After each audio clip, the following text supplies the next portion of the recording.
What's up, everyone? It's Milan. So, I'm going to discuss something, and I don't feel many people know the difference between these two, and that's what's causing the sudden gold rush to the App Store.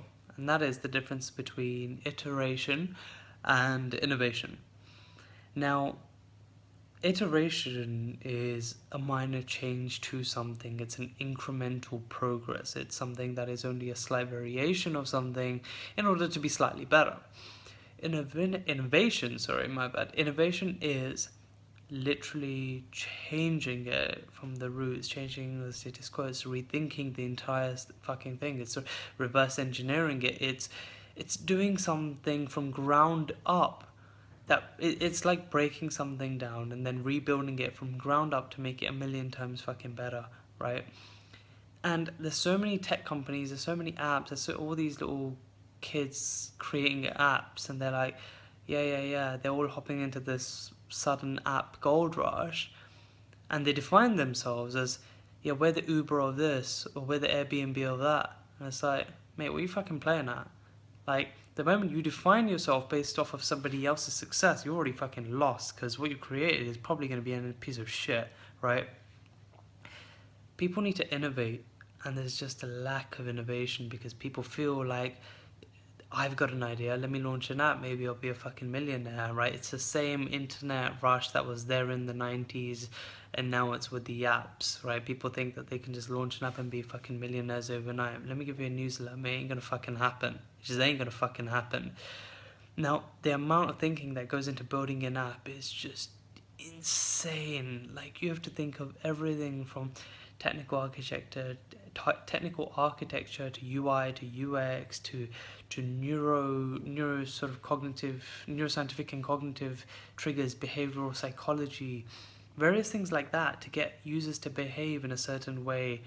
And if you don't understand these things and you just launch a fucking app expecting it to just take off, you're out your fucking mind, mate.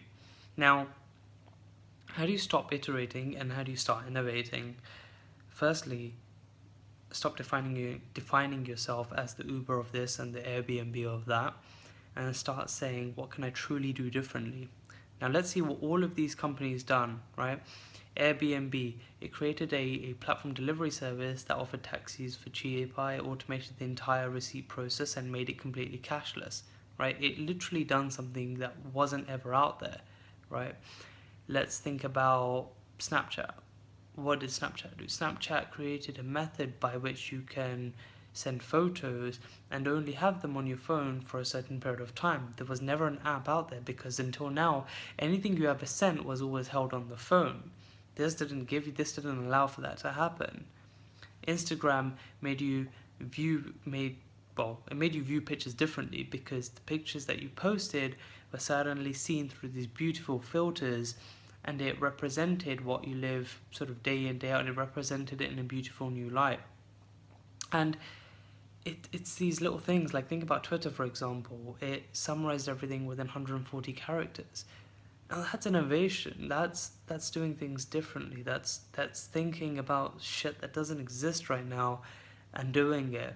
That doesn't involve making a minor change to an app that's already so popular and then expecting to leverage off of the success of that app to hopefully gain the same level of success, if not more. I mean, it's just silly. I don't know why people do it. Now, how do you innovate? Well, in order to innovate, you need to research, you need to understand behavioral psychology, you need to understand users, you need to understand human interaction. There's so much human interaction that goes into this. It's like you gotta know how the brain works. And below this YouTube video, I'm gonna post a list of the books that I've read in order to understand behavioral psychology, sort of cognitive triggers that get users to react in a certain way. UX, UI, all of that jazz. I'm going to post a list of my reading list that helped me understand it. Maybe it can benefit you too.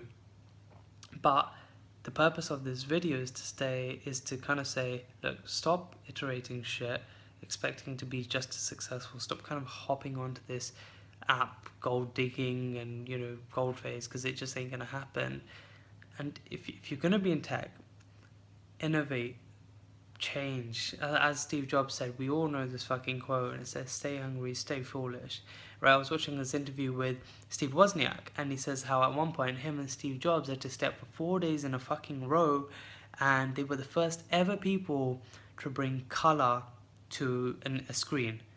And it's like, you only do that by pushing the boundaries so fucking far that it's almost like you're forced to create something in the process, something so fucking amazing. It's not about seeing that, oh yeah, Uber's successful, why don't I just launch an Uber for fucking pony rides? I don't fucking know, right? Innovate, contribute, change the fucking world, man. Like, you're not here to just have a little fucking side income crap, man. Like, let's do this, man. If we're gonna do it properly, let's fucking do this. Let's innovate, share your fucking ideas, share your thoughts, help each other out, comment below, but do it fucking right, man. Don't just gas out some shit and just expect to make it, because it takes time, it takes effort, and only you're gonna be disappointed in the end when it doesn't work out. If you need help, man, just give me a shout. I'll be more than happy to give my advice on shit that I think is pretty cool, and my advice on stuff on how you can innovate it, you know. Just give me a shout. Catch you later.